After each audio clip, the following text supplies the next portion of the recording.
Bonjour, nous sommes à Villers-la-Ville, dans l'enceinte de l'ancien château des comtes de Marbais, dans le domaine des Trois-Tilleuls. Et aujourd'hui, le Villard prend l'air avec Perrine Brodkorn. Alors Perrine Brodkorn, elle est sociologue, chercheuse, professeure invitée à UC Louvain et spécialiste des inégalités numériques.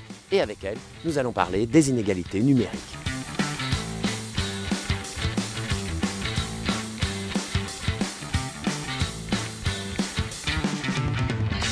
Nous sommes à Villers-la-Ville, dans le domaine des Trois-Tilleuls, et aujourd'hui le Villard prend l'air avec Perrine Brodkorn. Alors Perrine Brodkorn, vous êtes sociologue, chercheuse, professeure invitée UC Louvain et spécialiste des inégalités numériques. Et dans le cadre de la création au Villard du 10 au 20 mars de Toutes les beautés du monde par le JPEG Collectif, qui est un spectacle qui questionne entre autres la place du numérique dans nos vies, eh bien on avait envie de vous rencontrer pour parler un peu de votre domaine de recherche, c'est-à-dire les inégalités numériques. Alors, quand on parle d'inégalités numériques, on parle de quoi? Parce qu'on a beaucoup parlé de l'accès, par exemple, aux outils. Oui, tout à fait. Mais les inégalités Oui. numériques, c'est bien plus large que ça. Oui, tout à fait. Les inégalités numériques aujourd'hui, c'est plus tant la question de l'accès, même si ça reste encore une question pour certaines personnes, mais c'est surtout les questions d'usage et d'utilisation, de maîtrise de ces technologies numériques. C'est vrai qu'aujourd'hui, qu'on le déplore ou qu'on trouve que ce soit un progrès fantastique, les technologies numériques se sont infiltrées partout, dans tous les domaines de la vie, qu'il s'agisse d'aller faire des démarches à la banque, qu'il s'agisse de faire des démarches administratives. Ou de trouver du travail. De trouver du travail, mais même maintenant, dans certains restaurants, si vous n'avez pas de smartphone, vous ne savez pas lire la carte parce qu'on doit scanner le QR. Donc oui, c'est une nécessité aujourd'hui d'avoir accès, mais ça je pense que c'est globalement résolu, mais surtout d'avoir une maîtrise de ces technologies numériques, une maîtrise avec savoir les utiliser avec discernement, hein, on y reviendra sans doute. C'est ça. Et donc ça, c'est vraiment fondamental. Alors, je voudrais dire quand même une chose par rapport à ça. Ouais. La pandémie, pour cette question, a vraiment été un point de bascule.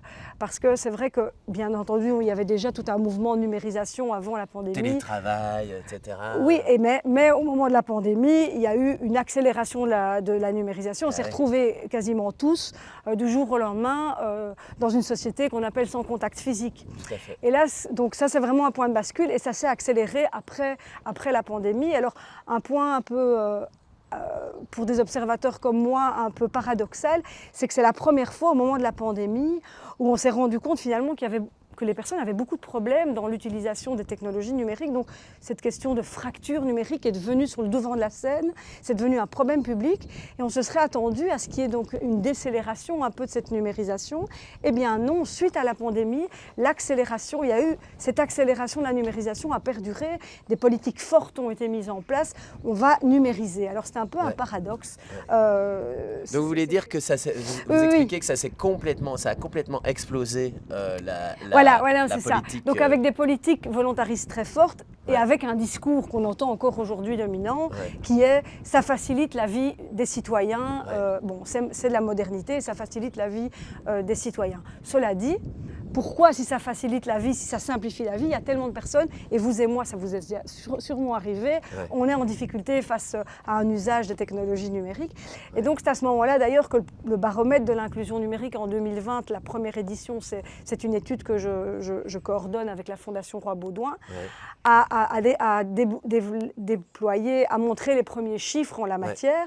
Et aujourd'hui, en 2024, il faut se rendre compte qu'il y a encore 40% de la population belge de 16 à 74 ans, et en 2024, les plus de 74 ans n'étaient pas pris en compte dans les statistiques, 40% sont en situation de vulnérabilité face à l'environnement numérique. Donc on ne parle pas d'une minorité de personnes. Voilà, donc on ne parle pas d'une minorité de personnes, et quand on parle de ces 40%, en fait il y a 5%, donc vous voyez c'est faible, qui n'utilisent pas encore Internet. C'est ça, qui n'ont pas d'ordinateur, qui n'ont pas spécialement de qui smartphone. n'utilisent pas au quotidien. Ce n'est pas les questions d'accès, c'est vraiment les questions d'usage. Ils répondent qu'ils ne les utilisent pas au quotidien. Généralement, ils n'en ont pas non plus, mais il ne faut pas... ça peut être des choix, ça. Ça peut être des choix, tout à fait. En plus, ça, c'est une autre question. Et puis, il y a 35% de la population qu'on considère comme avoir des compétences numériques faibles, donc en difficulté quand on se retrouve dans un environnement numérique un peu plus complexe. C'est ça. Et donc ça pose quand même question, ce n'est pas une minorité comme parfois on a tendance à le dire. Bon, ben, ça pose les bases pour une discussion passionnante. On va continuer cette conversation ici, dans ce magnifique domaine des Trois Tilleuls. Nous sommes là d'ailleurs sous la grande porte qui date quand même du Moyen-Âge, de l'ancien château des comtes de Marbais. À tout de suite. À tout de suite.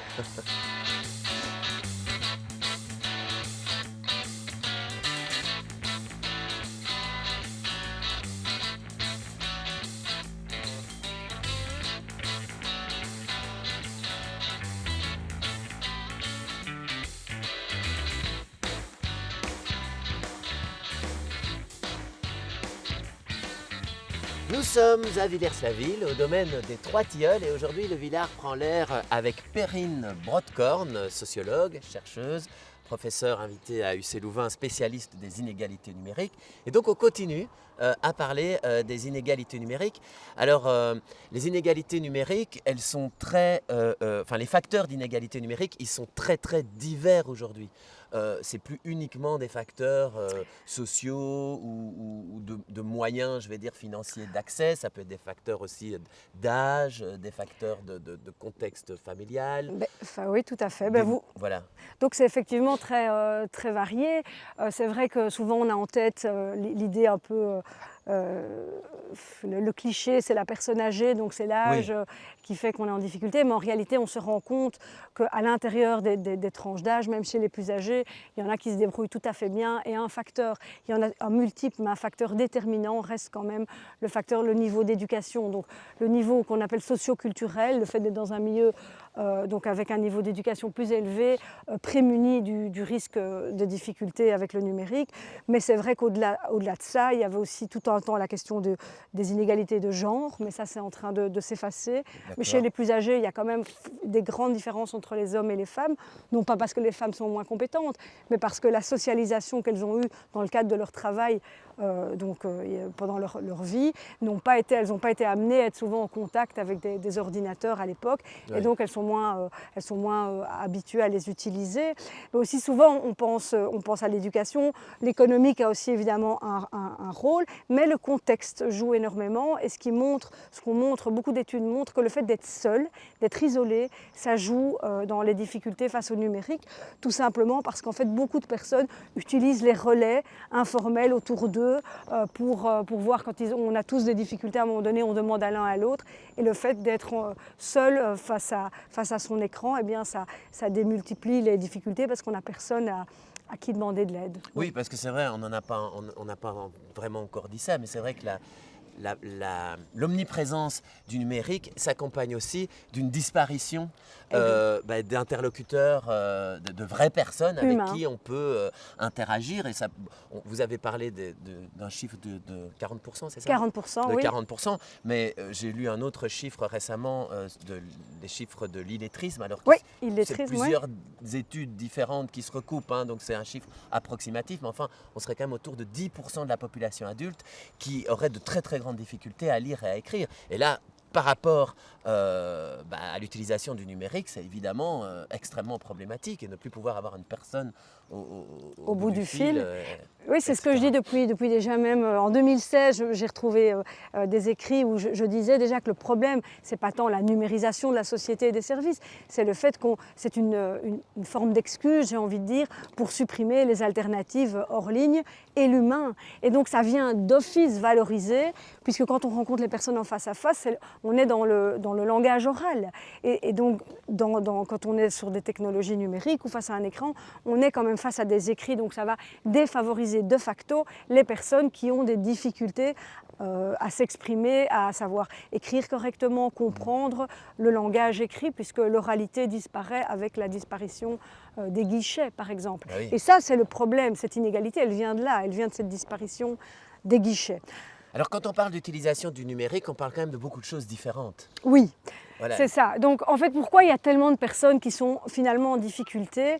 C'est parce que c'est une situation complexe, qu'on l'on cache d'ailleurs derrière le terme simplifiée à outrance de fracture numérique.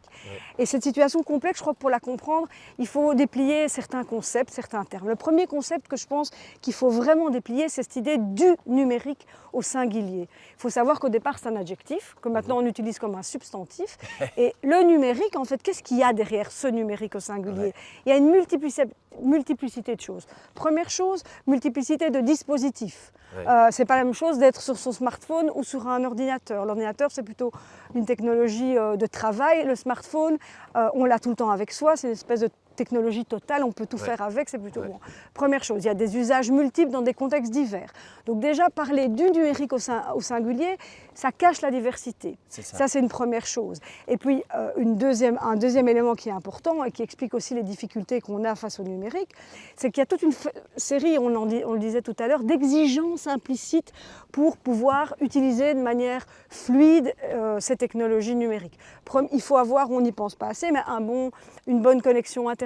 On va repasser en revue tous ces besoins pour pouvoir bien utiliser le numérique. Je fais un peu de teasing pour donner envie de voir la suite. Et on continue cette conversation ici dans le domaine des 3 tilleuls. On avait dépassé les 5 minutes là.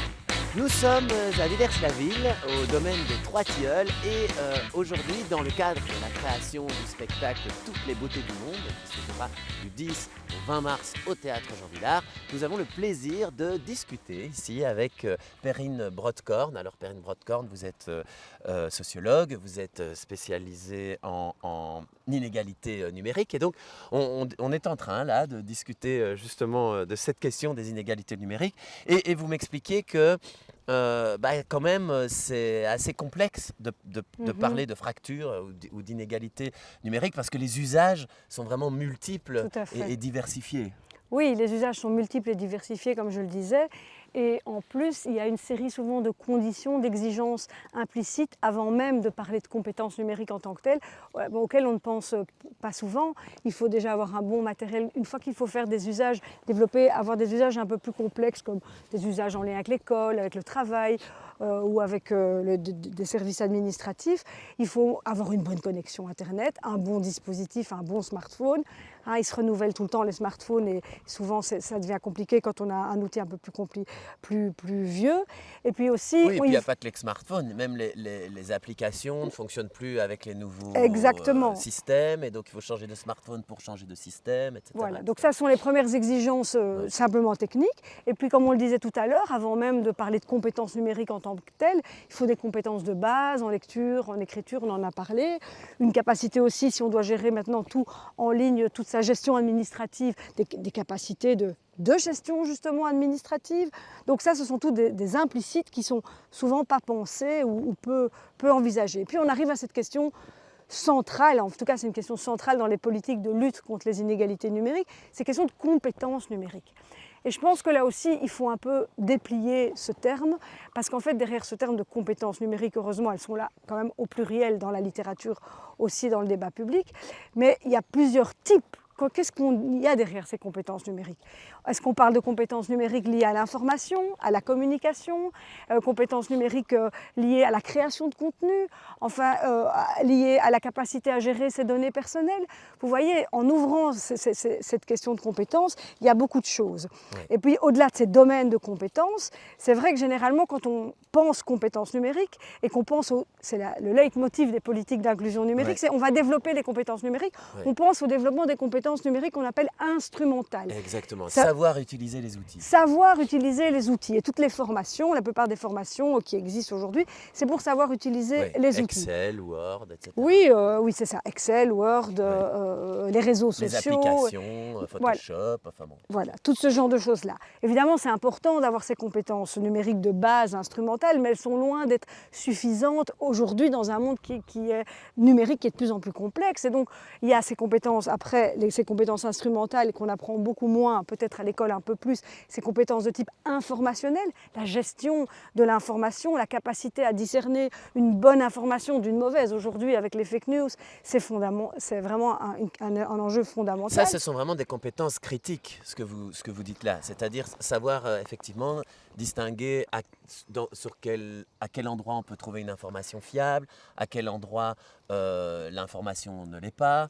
Ce sont déjà des compétences critiques, mais c'est vrai qu'après, si on reprend une division qui existe dans la littérature depuis un certain temps, on parle aussi de compétences stratégiques. Les compétences stratégiques, ça c'est déjà la capacité d'apprendre à apprendre. Hein. On a appris sur un site ou sur une application quelque chose et on va savoir l'utiliser, cette capacité, dans un autre contexte. Donc cette capacité d'apprendre à apprendre, c'est compliqué, c'est pas donné à tout le monde. Et les compétences stratégiques, c'est aussi les compétences critiques liées non plus à l'utilisation en tant que telle, mais bien à la compréhension du fonctionnement, par exemple si on utilise Internet, de l'écosystème du web, comment ça fonctionne. Aujourd'hui, on sait bien que... Internet, on navigue grâce à des algorithmes, ou avec ou à cause d'algorithmes, de comprendre comment ça fonctionne, ces algorithmes, comment ça fonctionne, par exemple, l'intelligence artificielle. Depuis quelques années, eh bien, l'intelligence artificielle générative, tout un chacun l'utilise, les étudiants sont les premiers à l'utiliser. C'est très facile d'utilisation en fait. La question n'est plus l'utilisation, c'est la compréhension de ce fonctionnement pour pouvoir l'utiliser avec discernement. Tout à fait. Donc cette compétence critique qui dépasse vraiment les questions simplement de compétences instrumentales, c'est aujourd'hui fondamental et ça, il y a très peu de personnes qui l'ont. D'ailleurs, dans le dernier baromètre qu'on a fait, je suis en train de refaire un nouveau baromètre pour cette année-ci, il y a près de 30% de la population de Belges qui n'ont aucune compétence en matière de ce qu'on appelle sécurité en ligne. Ça veut dire quoi? C'est l'idée de savoir gérer ces informations, les traces numériques que l'on laisse sur Internet, donc de savoir paramétrer par exemple son compte Facebook, de savoir effacer son historique de navigation pour justement ne pas laisser toutes ces traces numériques. Donc là, il y a 30% de la population et c'est monsieur, madame, tout le monde aussi, qui n'arrive pas à faire ça. Qui ne connaît pas, parce qu'il ne comprend pas le fonctionnement, ou on sait que ça existe, mais on ne comprend pas le fonctionnement. On continue cette passionnante conversation ici dans le domaine des Trois Tilleuls, voilà. dans quelques instants. Oui. Ah oui, moi je suis partie. Hein.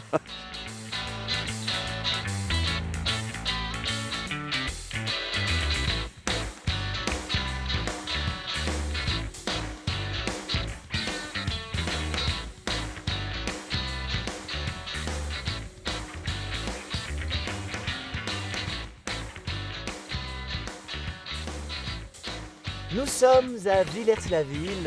Alors là, nous quittons le domaine des Trois Tilleuls et on se retrouve sur les sentiers bucoliques de Villers-la-Ville. Aujourd'hui, le Villard prend l'air dans le cadre de la création du spectacle Toutes les beautés du monde par la compagnie JPEG Collectif qui sera joué au théâtre Jean Vilar. Le Villard prend l'air avec Perrine Brodkorn. Alors, vous êtes sociologue et vous êtes chercheuse et spécialiste dans le domaine des inégalités numériques, de la fracture numérique. On a beaucoup parlé donc déjà de ça.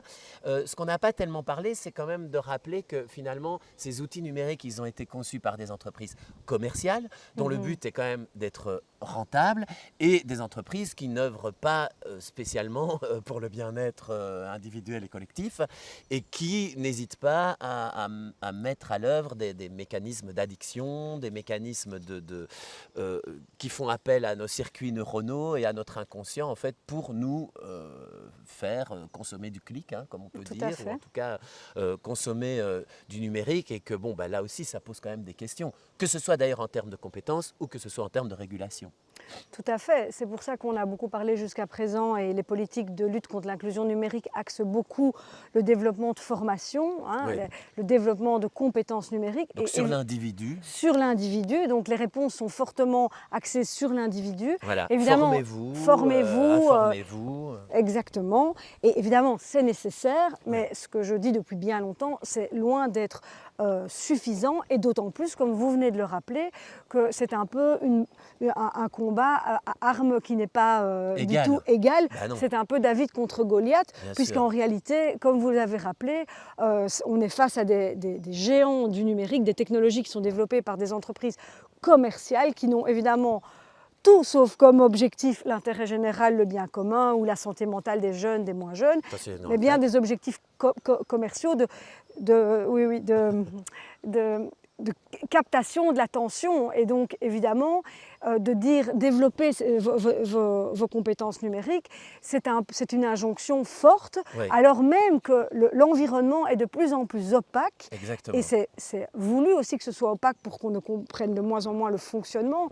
Donc, c'est vrai qu'une des grosses réponse à donner au-delà du développement des compétences numériques, et l'Europe est en train de faire beaucoup de choses à ce niveau, c'est réguler aussi, mettre la responsabilité, déplacer la responsabilité des épaules des individus vers aussi, il y a une responsabilité collective, des plateformes et du politique pour essayer d'avoir un peu prise sur ces plateformes. On sait bien que c'est difficile, en plus en Europe, puisque ce sont des entreprises américaines, et donc c'est compliqué évidemment la régulation, mais c'est fondamental parce qu'aujourd'hui finalement, on a beaucoup parlé jusqu'à présent des inégalités face à l'accès et à l'usage. Mais aujourd'hui, le problème, c'est on n'est plus tant dans les questions d'accès, mais on est dans cette forme, on est dans un excès du numérique. Et donc les inégalités aujourd'hui, on peut vraiment dire qu'elles vont se dessiner à l'avenir entre celles et ceux qui vont savoir finalement utiliser avec discernement ces technologies, avoir du recul, les mécanismes en jeu, se déconnecter aussi de ce trop-plein numérique et savoir se reconnecter quand ils en ont besoin, de ceux qui sont happés par ces contenus qui sont faits pour être addictifs. Et donc on est vraiment dans de nouvelles formes d'inégalité sont en train d'émerger et qui sont liées à ces questions non plus d'accès, mais d'excès. Mais on sent que c'est un de vos combats, justement, la régulation. On sent aussi qu'il y a une évolution dans la façon dont, je vais dire, la société appréhende le numérique.